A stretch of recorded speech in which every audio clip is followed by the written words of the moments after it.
বাংলাদেশ ভারত সীমান্তে বিএসএফের আচরণকে উগ্রতা আখ্যা দিয়ে বিস্ফোরক মন্তব্য করেছেন পশ্চিমবঙ্গের মুখ্যমন্ত্রী মমতা বন্দ্যোপাধ্যায়।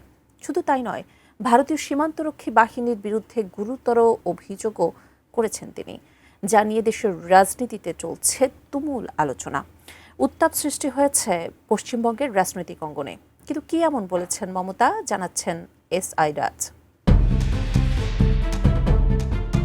কদিন আগে বাংলাদেশ ভারত সীমান্তে বাংলাদেশ ভূখণ্ডে একটি কালো ছাগল চুরির ঘটনায় 2 বিএসএফ জওয়ানের বিরুদ্ধে অভিযোগ ওঠে, যে ভিডিও আলোড়ন তৈরি করে পুরো দেশে।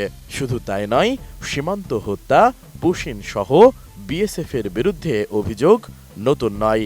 এর রেশ কাটতে না কাটতেই ভারত বাংলাদেশ সীমান্তে বিএসএফ যা করছে তা চরম বাড়াবাড়ি বলে মন্তব্য করেছেন পশ্চিমবঙ্গের মুখ্যমন্ত্রী মমতা বন্দ্যোপাধ্যায়। বিএসএফের আচরণকে উগ্রতা হিসেবে আখ্যা দিয়েছেন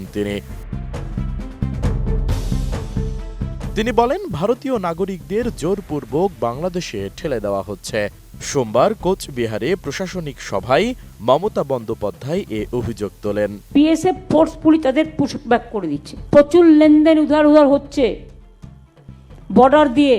এ সময় তিনি রাজ্যের পুলিশকে ভয় না পেয়ে সক্রিয় হওয়ার আহ্বান জানান।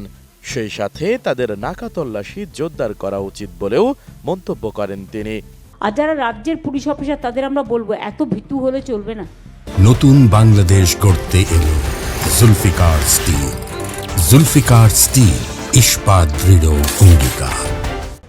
মারপিট করতে বলছি না, করতে বলছি না, অন্তত প্রোঅ্যাক্টিভ হন, নাকা চেকিংটা ঠিক মতো করুন।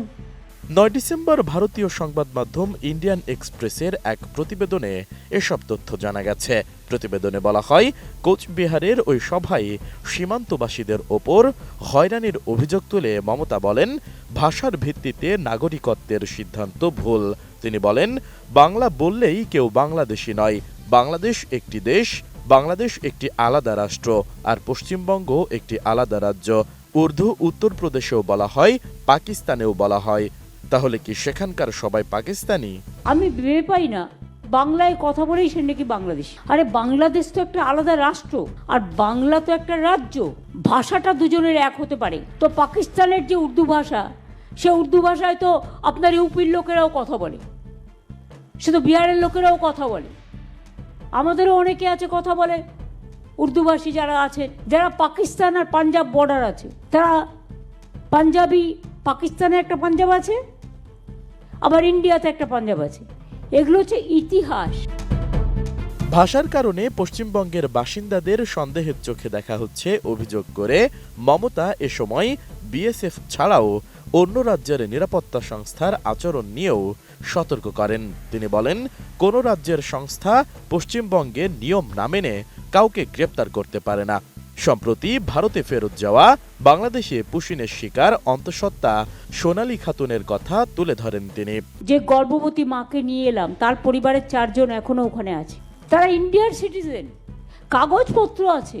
সবাইকে একটা বাংলাদেশি তকমা লাগিয়ে দিয়ে আর কাউকে কাউকে পুশ করা হচ্ছে। লোকাল পুলিশরা কি করছেন? মুখ্যমন্ত্রী অভিযোগ করেন, পুলিশের টহল কমে গেছে। আগে দিনে 3-4 বার ভ্যান টহল দিত, এখন দেখা যাচ্ছে না। এটা ঠিক নয়। একই সঙ্গে চলমান ভোটার তালিকা নিবিড় সংশোধনের সময় সব বিভাগকে বুথ স্তরের আধিকারিকদের সঙ্গে সহযোগিতা করতে মুখ্যমন্ত্রী অনুরোধ করেন এবং জেলা প্রশাসকদের নির্দেশ দেন যেন নাম সঠিকভাবে অন্তর্ভুক্ত হয়। এ সময় তিনি বিজেপি সরকারের চরম সমালোচনা করেন। মূলত এদিন মমতা বন্দ্যোপাধ্যায়ের বক্তব্যে সীমান্তে বিএসএফের অতিরিক্ত সক্রিয়তা, ভাষা নিয়ে হয়রানি, ভোটার তালিকার অনিয়ম এবং কেন্দ্র রাজ্য টানাপোড়েন আবারও সামনে এসেছে, যা নিয়ে নতুন করে রাজনৈতিক উত্তাপ সৃষ্টি হয়েছে পশ্চিমবঙ্গে। এসআই রাজ, ডেস্ক রিপোর্ট, এটিএন নিউজ।